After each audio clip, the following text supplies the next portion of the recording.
नमस्कार प्रिय भक्तों, आप सभी का स्वागत है आपके अपने आध्यात्मिक परिवार व्रत और त्योहार कथा में। आज हम सुनेंगे अत्यंत पवित्र, कल्याणकारी और चमत्कारी आमला एकादशी की महिमा, व्रत विधि और अद्भुत कथा। कहते हैं, जो इस कथा को श्रद्धा से सुनता है उसके जीवन के दुख दूर होते हैं, पाप नष्ट होते हैं और भगवान विष्णु की विशेष कृपा प्राप्त होती है। आइए अब हम जानते हैं कि आमला एकादशी का आध्यात्मिक महत्व क्या है। सनातन धर्म में एकादशी का विशेष स्थान है, लेकिन आमला एकादशी का महत्व और भी अधिक माना गया है। धार्मिक ग्रंथों के अनुसार आंवला वृक्ष में स्वयं भगवान विष्णु का वास होता है। इस दिन आंवले के वृक्ष की पूजा करना हजारों यज्ञों के बराबर फल देने वाला माना गया है। जो भक्त सच्चे मन से व्रत रखता है उसे धन, सुख, संतान, समृद्धि और अंत में मोक्ष की प्राप्ति होती है। प्राचीन काल में वैदेश नाम का एक सुंदर नगर था। वहां एक धर्मपरायण और न्यायप्रिय राजा राज्य करता था। वह भगवान विष्णु का परम भक्त था। पूरा नगर एकादशी के दिन व्रत रखता, भजन करता और आंवले के वृक्ष के नीचे दीप जलाकर पूजा करता। एक बार फाल्गुन शुक्ल एकादशी के दिन पूरा नगर आंवले के वृक्ष के नीचे एकत्र हुआ। वेद मंत्रों की ध्वनि गूंज रही थी। दीपक की लौ शांत वातावरण को दिव्यता दे रही थी। उसी समय एक शिकारी, जो जीवन भर पाप कर्म करता आया था, थकाहारा वहां आ पहुंचा। वह भूखा था, प्यासा था और मन से भी अशांत था। वह चुपचाप एक ओर बैठ गया। उसने देखा, राजा स्वयं आंवले के वृक्ष की पूजा कर रहे हैं। प्रजा भक्ति में लीन है। हर कोई भगवान विष्णु का नाम जप रहा है। शिकारी ने अनजाने में पूरी व्रत कथा सुन ली। उसने रात वहीं बिताई। उस दिन उसने कोई हिंसा नहीं की। अनजाने में ही उसका उपवास हो गया। समय बीता। कुछ वर्षों बाद उसकी मृत्यु हो गई। लेकिन उसके आश्चर्य की सीमा न रही। जब उसे अगले जन्म में एक प्रतापी और धर्मात्मा राजा के रूप में जन्म मिला।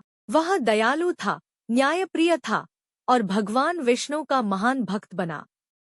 एक दिन उसे अपने पूर्व जन्म का स्मरण हुआ और उसे समझ आया कि सिर्फ एक दिन आमला एकादशी की कथा सुनने का फल उसे यह महान जीवन दे गया। इस कथा से क्या शिक्षा मिलती है? भक्तों, ईश्वर की कृपा पाने के लिए सिर्फ सच्चा मन चाहिए। यदि अनजाने में किया गया व्रत इतना फलदायी है तो सोचिए, श्रद्धा और विश्वास से किया गया व्रत कितना कल्याणकारी होगा। आइए हम जानते हैं कि हम कैसे व्रत को करें। एकादशी के दिन प्रातः ब्रह्मा मुहूर्त में उठें, स्नान करें, स्वच्छ वस्त्र धारण करें, भगवान विष्णु का ध्यान करें, ओम नमो भगवते वासुदेवाय मंत्र का जप करें। यदि संभव हो तो आंवले के वृक्ष के नीचे दीपक जलाएं। वृक्ष की परिक्रमा करें, कथा सुने या पढ़े, भजन करें। दिन भर फलाहार या निर्जल व्रत रखें। द्वादशी के दिन विधि पूर्वक पारण करें। विशेष उपाय। मान्यता है, यदि इस दिन आंवला दान किया जाए या किसी गरीब को भोजन कराया जाए तो घर में कभी दरिद्रता नहीं आती। जो विवाहित स्त्री यह व्रत करती है उसका सौभाग्य अखंड रहता है।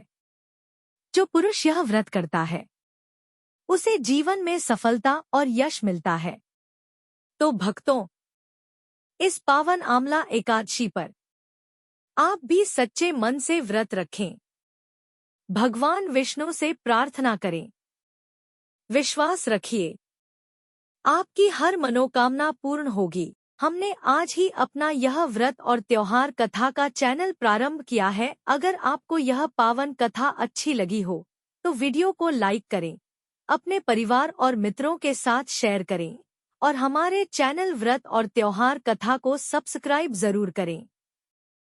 हम ऐसे ही निरंतर व्रत और कथा के बारे में आपको बताते रहेंगे और इस प्रयास में अगर आप थोड़ा हमारे सहयोग करें तो हमारा मनोबल ऊंचा होगा और हमें प्रेरणा मिलेगी कि हम ऐसे ही व्रत और कथा आपको अच्छे तरीके से बताते रहे। अगर आप हमारे चैनल को मदद पहुंचाना चाहते हैं तो कृपया QR कोड को स्कैन करके जो भी मदद की राशि हो उसे भेजकर हमारा सहयोग करें। धन्यवाद। जय श्री हरि। जय विष्णु भगवान।